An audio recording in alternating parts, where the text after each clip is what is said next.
Allahu Akbar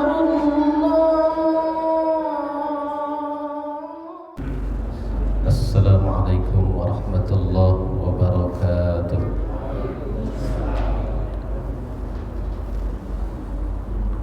Alhamdulillah alladzi ja'ala al-ilma bit-ta'allumi wa arsala li ta'liminal anbiya.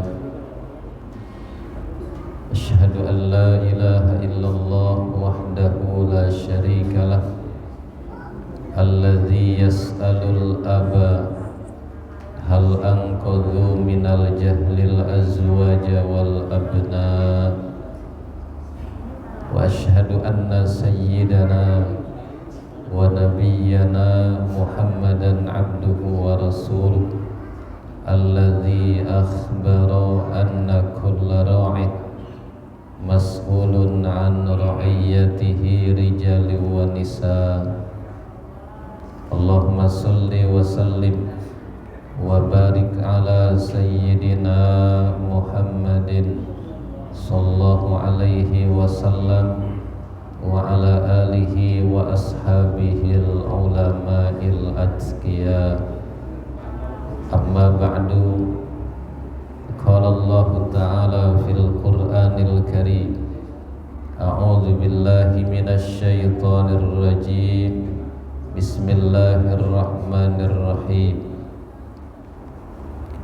Yarfa'illahu alladhina amanu minkum walladzina utul ilma darajat.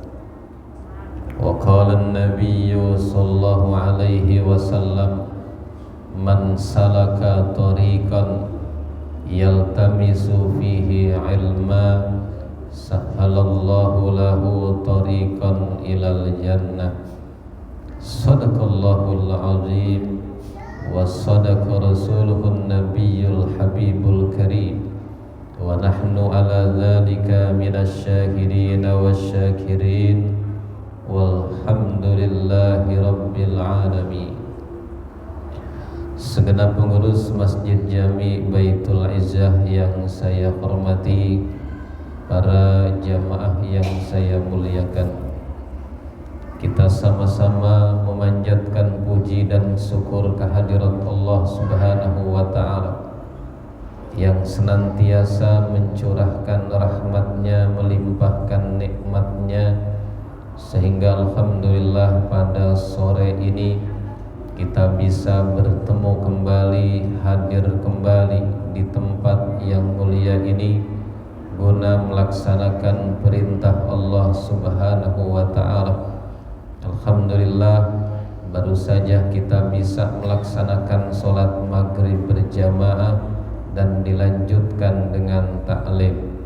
Mudah-mudahan semua yang kita kerjakan diterima oleh Allah Subhanahu wa ta'ala dan mendapat pahala yang berlipat ganda. Amin ya rabbal alamin.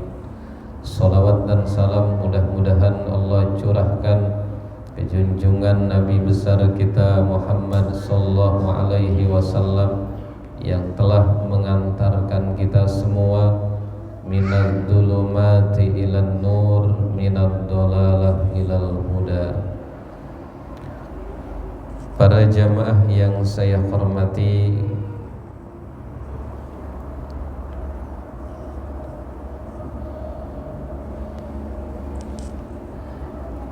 wa ammal a'dzarul mubihatu lil iftari fahiya,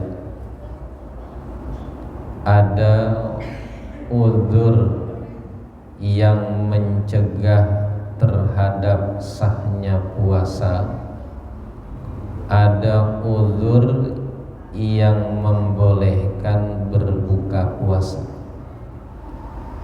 ada uzur yang mencegah terhadap sahnya puasa, ada uzur yang membolehkan tidak puasa. Kalau uzur yang mencegah terhadap sahnya puasa, contohnya haid, nifas. Itu haid dan nifas adalah sesuatu yang mencegah terhadap sahnya puasa. Jadi kalau puasa lagi haid, lagi nifas, tidak sah puasa. Kalau misalnya ada orang wanita dalam keadaan haid dan nifas, dia ingin terus puasa dengan alasan biar nanti tidak mengkodok puasanya. Saya mah lagi haid juga mau puasa saja, sebab nanti kalau kodok mah sendirian, kalau puasa bareng-bareng kan seneng.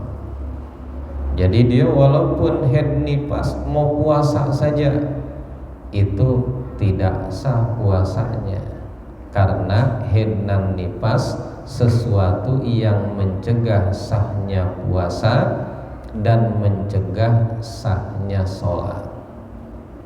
Karena itu bisa dibahasakan kalau wanita haid dan nifas wajib tidak puasa, mesti tidak puasa. Kalau tidak makan tidak minum mah nggak ada masalah. Wanita haid, wanita nifas dari pagi sampai ke maghrib nggak makan nggak minum nggak apa-apa kalau dia mau. Yang penting tidak niat puasa, karena yang membuat jadi puasa kalau dia niatkan puasa. Kalau dia tidak niat puasa, itu tidak jadi puasa. Para jemaah yang saya hormati, kalau uzur yang membolehkan tidak puasa, alasan yang membolehkan orang gak puasa, yang pertama adalah al-maradul ladzi yusabbibu li sahibihi dararan syadida. Yang pertama adalah marad. Marad itu sakit. Kalau marid orang yang sakit. Kalau marad sakit. Kalau marid orang yang sakit.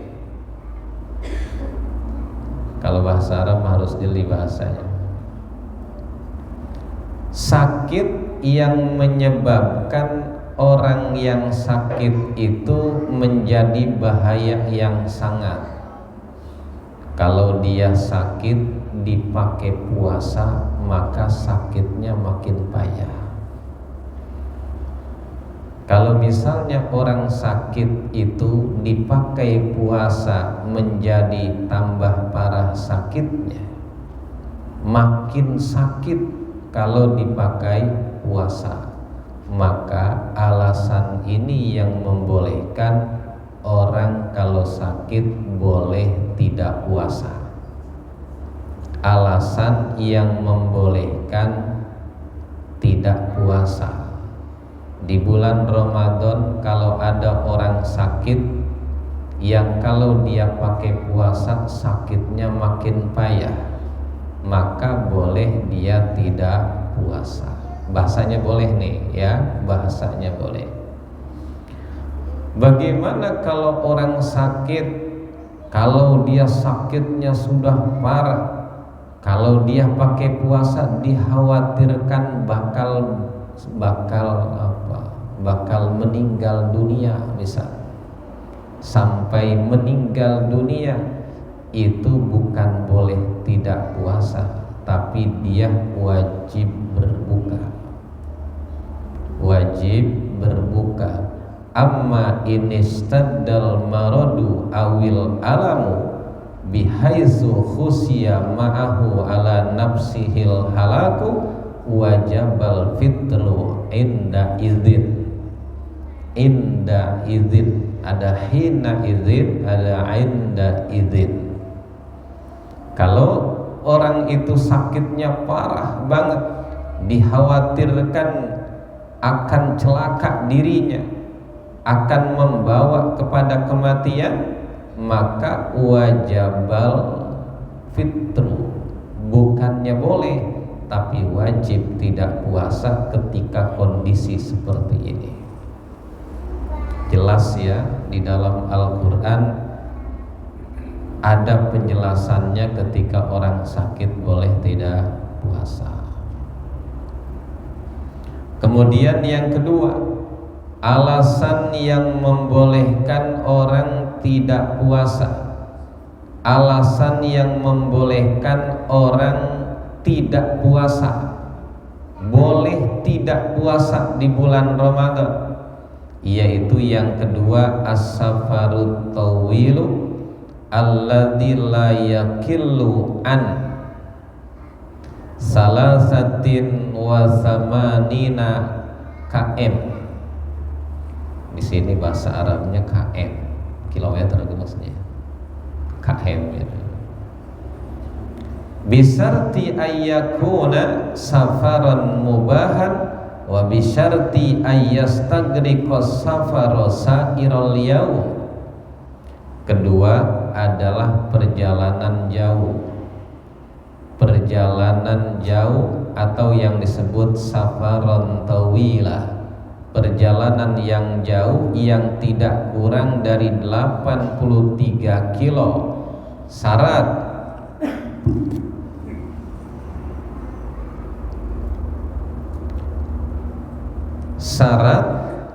perjalanan itu perjalanan yang mubah, bukan perjalanan maksiat, bukan perjalanan melakukan perbuatan dosa. Dan kemudian syarat bahwa orang itu mengadakan perjalanan di sepenuh hari, perjalanannya di 10 hari.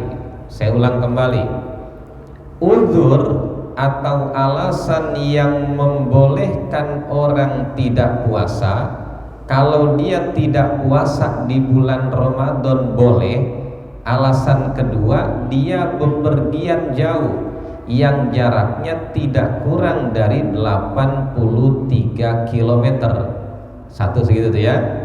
Tapi ada syaratnya. Syarat perjalanannya perjalanan mubah. Artinya mubah, perjalanan yang bukan maksiat. Entah itu perjalanan silaturahim, entah itu perjalanannya cari ilmu, entah perjalanannya nengok orang tua, ya, itu namanya perjalanan boleh, asal jangan perjalanan maksiat. Kalau maksiat berarti tidak boleh, walaupun perjalanannya sampai 83 kilo lebih. Syarat yang pertama, perjalanannya boleh. Kemudian yang kedua, syaratnya bahwa perjalanan itu menghabiskan sepenuh hari. Berarti berangkat dari pagi sampai ke maghrib. Kalau misalnya cuma dari pertengahan hari dia baru jalan, itu tidak boleh. Ini kitab penjelasan ini di kitab-kitab yang lain suka nggak ketemu nih. Makanya di sini ada penjelasan, amma in asbaha shaiman wa huwa muqimun summa ahdasa safaron asna'an nahar lam yajuzil iftar. Kalau ada orang di pagi hari dia dalam keadaan puasa nih, dia pagi-pagi ada di rumah, nggak kemana-mana, dia lagi puasa Ramadan nih. Begitu di pertengahan hari, misalnya ba'da zuhur, ada yang ngajak pergi jauh, maka orang yang seperti ini tidak boleh berbuka puasa walaupun jaraknya jauh. Karena apa? Karena dia tidak menghabiskan perjalanan sepenuh hari, karena dia pagi-pagi sampai ke zuhurnya masih ada di rumah. Kan yang namanya puasa mah mulai dari subuh sampai ke maghrib. Dia dari pagi sampai ke zuhur ada di rumah. Dia sebagai mukim, orang yang nggak kemana-mana. Begitu ba'da zuhur ada yang ngajak pergi jauh sampai jarak 80 lebih kilo misalnya, itu tetap tidak boleh berbuka. Para jamaah yang saya hormati, mana dalil yang menjelaskan dua uzur ini, dua alasan yang membolehkan orang itu tidak puasa di bulan Ramadan? Pertama sakit, yang kedua bepergian jauh, yaitu di surat Al-Baqarah yang para jamaah hafal semua. Wa man kana maridan aw ala safarin fa'iddatum min ayyamin ukhar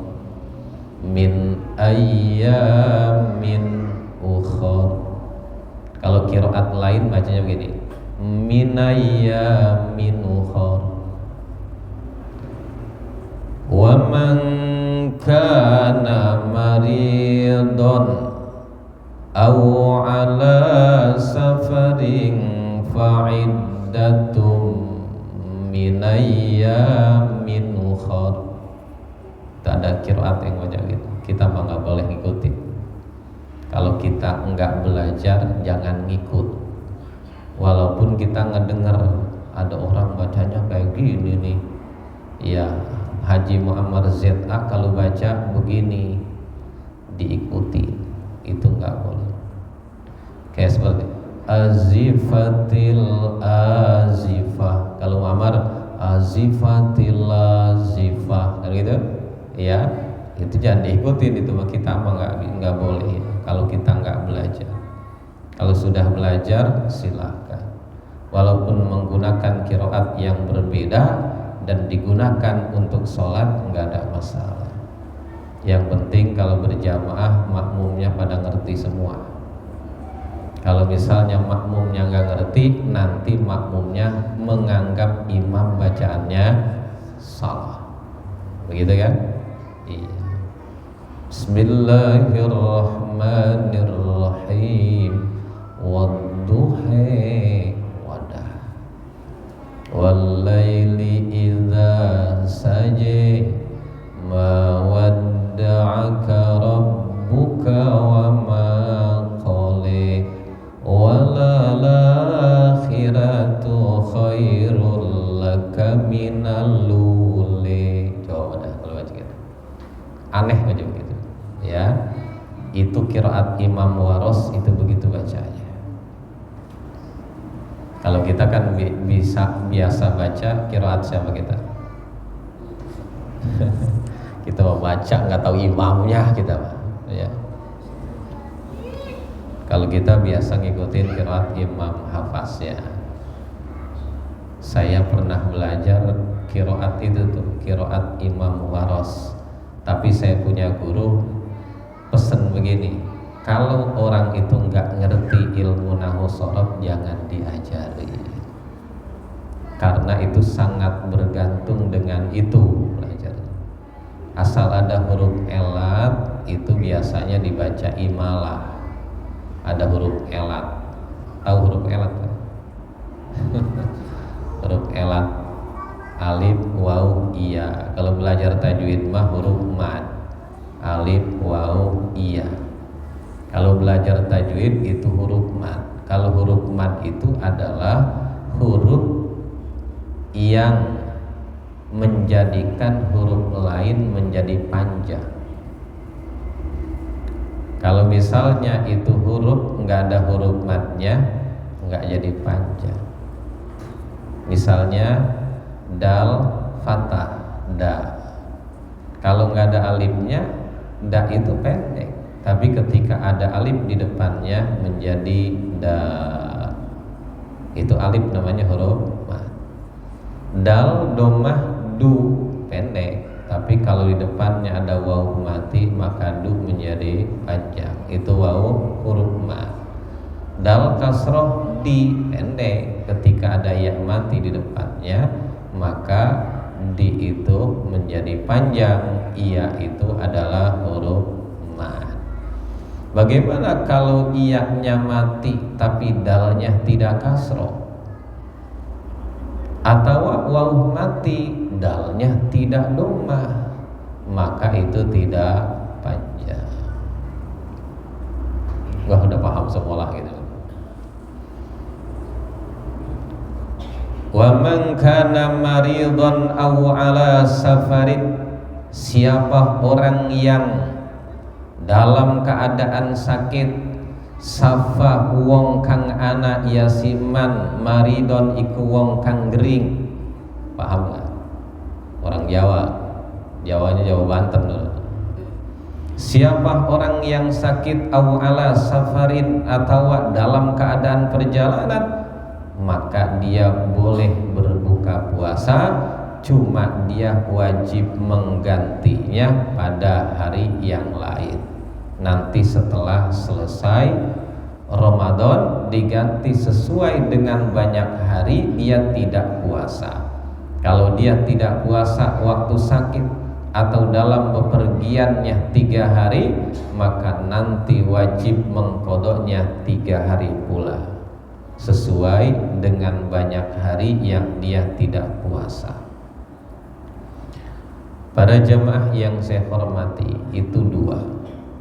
Yang ketiga, alasan orang boleh tidak puasa. Alasan orang itu boleh di bulan Ramadan tidak puasa. Yang ketiga, al-ajzu anisya, orang itu nggak mampu puasanya, lemah dipakai untuk puasa, nggak kuat kalau dia puasa.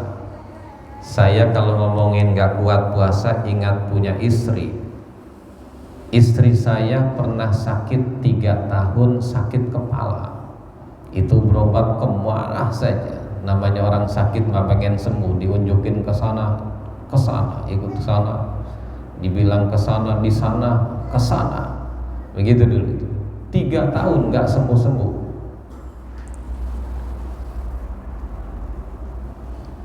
Akhirnya sampai ada ke dokter itu mengobati lewat scan, kepalanya di scan, dimasukin satu tempat, nanti akan ada foto lapisan-lapisan kepala. Ya begitu hasilnya dibawa ke dokter, ini ibu nggak ada penyakitnya, atau nggak ada penyakitnya sih, sakit ya kan begitu ya, nggak ada penyakitnya kata dokter itu. Maka bingung, kata dokter nggak ada penyakitnya, tapi istri saya sakit terus. Kalau dipakai puasa nggak mampu. Kalau misalnya nih puasa nih, dia niat puasa jam 8 pagi udah kelepok-kelepok, sakit kepalanya luar biasa, maka akhirnya buka. Kalau dia maksain ingin terus puasa, dia pingsan lagi. Waduh, saya akhirnya datang ke guru. Kata saya, "Bah, saya punya istri kayak gini keadaannya, masih muda. Biasanya orang gak kuat puasa mah udah tua. Ini istri saya masih muda, tapi gak kuat puasa. Itu bagaimana?" Kata abah itu, kata kiai almarhum, udah malam niat puasa besok. Nawaitu shauma ghadin, niat aja puasa. Nanti besok buktinya ketika kita kuat puasa, terus puasa. Kalau memang tidak kuat, udah silahkan berbuka. Itu dalam fikih memang begitu ya, nggak dipaksakan kalau memang tidak kuat. Makanya di sini nomor 3, bahwa uzur yang membolehkan tidak puasa yaitu nggak kuat puasa. Fala yajibus shaumu ala man la yutiquhu, maka tidak wajib puasa kepada orang yang tidak kuat puasa. Contohnya likibarin, karena sudah sangat tua. au maradin la yurjaburuhu, atau orang yang sakit yang sudah tidak diharapkan sembuhnya. Sakit apa namanya? Sakitnya udah mau mati, udah cengap, wah besok mau mati, okay. Ya, itu namanya maradun la yurjaburuhu, sakit yang udah nggak diharapkan bakal sembuhnya.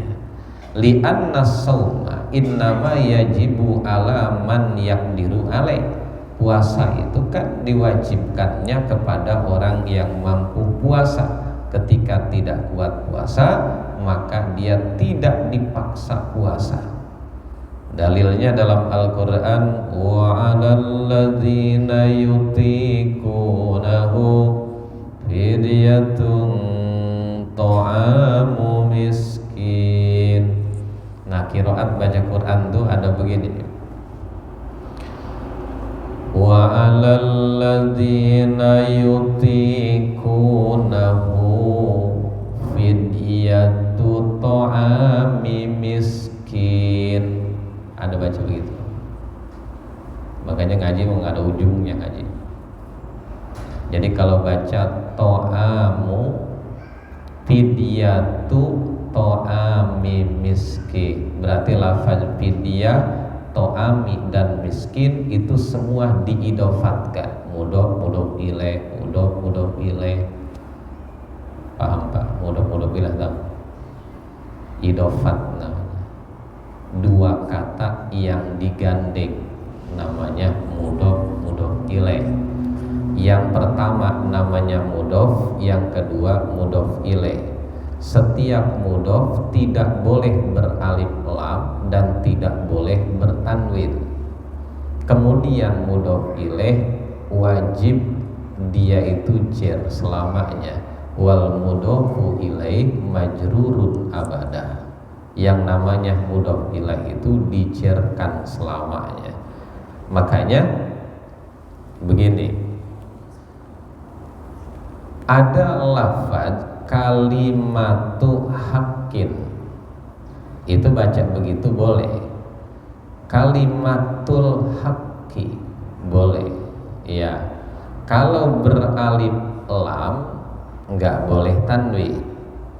Kalau nggak ada alif lam itu bisa bertanwin. Berarti al dengan tanwin musuhan. Kalau ada al, tanwin nggak boleh ada. Ya, kalau ada al, tanwin nggak boleh ada. Tapi kalau tidak ada al, baru bertanwin. Bacanya kalimatu haqqin. Tapi ketika ada alif lamnya, lafaz al-haqnya kalimatul haqqi. Kalau habis tahlil la ilaha illallah, la ilaha illallah, la ilaha illallah, ujungnya kalimatu haqqin alaiha nahya wa alaiha namut wa biha nub'atsu insyaallahu ta'ala minal aminin birahmatillahi wa karomi. Wa karomi, bukan wa karomi, bukan wa karomi. Maksudnya apa itu kalimatu haqqin? Lafaz la ilaha illallah itu adalah kalimat yang hak, kalimat yang benar, mengucapkan tidak ada Tuhan kecuali Allah, itu namanya kalimatul haq. Alaiha nahya, kita mati, kita hidup itu harus berada di atasnya. Ketika kita hidup, kita harus punya keyakinan tidak ada Tuhan kecuali Allah. Keyakinan ini dari hidup sampai ke mati, sampai kita dibangkitkan tetap la ilaha illallah. Begitu maksudnya. Ketika kita begitu, maka insyaallah ta'ala minal aminin. Insyaallah kita termasuk orang yang selamat, masuk ke dalam surganya Allah Subhanahu wa ta'ala. Makanya lazimkan mengucapkan la ilaha illallah. Kita habis sholat jangan tinggalkan la ilaha illallah minimal 3 kali. Dalam kitab Kasyifatus saja, ketika orang baca la ilaha illallah 3 kali, itu pahalanya bisa menghapuskan dosa yang dilakukan sehari. Kita nih dari pagi sampai ke malam ya, kita banyak melakukan dosa atau tidak kira-kira? Banyak kan pasti. Mata kita berbuat dosa, telinga kita berbuat dosa, lisan kita berbuat dosa. Kadang-kadang kita mau ngomong nggak bisa ngatur kan, ngomong apa jadi omong, apalagi nimbrung beramai-ramai dah. Yang satu ngajak ngomongin orang, ikut kita, bukan nyegah gitu lah, bukan nyegah, ikut di sana, makin ramai. Itu dosa banyak kita lakukan setiap hari. Maka mudah-mudahan dengan mengucapkan la ilaha illallah itu bisa menghapuskan dosa seharian. Alhamdulillah. Untuk yang banyak dosa, alhamdulillah. Ya, siapa yang gak banyak dosa? Siapa yang gak punya dosa? Udah pasti banyak kita hidup kesalahan. Kullu bani Adam khotta'un. Setiap manusia itu pasti banyak salahnya. Makanya jadi manusia mah nggak boleh sombong ya, nggak boleh sombong, nggak boleh sombong. Kalau kita di hati merasa lebih hebat dari orang, itu sombong dah. Kalau orang di hatinya merasa dia lebih hebat dari orang lain, itu sombong.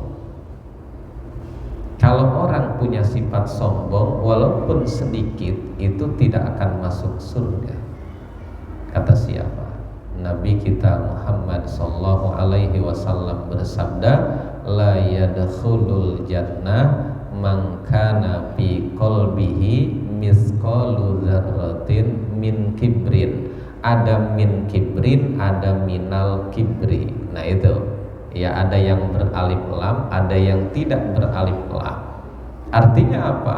La yadkhulul jannah, kata Nabi, enggak bakal masuk surga man kana fi qalbihi, orang yang di hatinya ada misqalu dzarratin, ada sesuatu seberat benda paling kecil minal kibri, daripada sifat sombong. Kalau bahasa biar pahamnya, tidak ada yang bisa masuk surga, tidak akan masuk surga orang yang di hatinya ada sifat sombong walaupun sedikit sombongnya. Gimana sombong banget? Ya, kita ingat sejarah iblis alaihi laknah dikeluarkan dari surga gara-gara apa tuh? Gara-gara sombong. Apa sebabnya? Allah ciptakan Nabi Allah Adam, semua yang di surga suruh memberikan penghormatan. Semua mengadakan penghormatan kecuali iblis. Iblis ketika ditanya, mengapa kamu tidak mau memberikan penghormatan? Kalau bahasa Qur'annya sujud ya. Wa idh qulna lil malaikati isjudu li adama fasajadu illa iblis, kan gitu. Kecuali iblis nggak mau dia sujud. Maksud sujud di sini bukan seperti kita sujud ke Allah, bukan. Yang dimaksud ayo sujud kalian semua ke Adam, itu maksudnya bukan sujud seperti kita sujud ke Allah, bukan. Meletakkan dahi kita di lantai, bukan. Coba kalau kita nggak baca kitab tafsir, nggak ngerti itu ya. Maksudnya cuma memberikan penghormatan begini misal. Sebab apa? Karena kita nggak boleh sujud makhluk kepada makhluk, nggak boleh makhluk sujud kepada makhluk yang lain. Makanya di situ pengertiannya bukan sujud seperti kita sujud ke Allah, bukan, cuma memberikan penghormatan.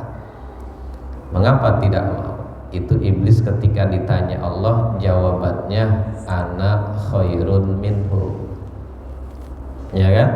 Ana khairun minhu. Kata iblis, aku itu lebih baik dari dia. Tuh, dia merasa lebih baik. Iblis merasa lebih baik daripada Adam.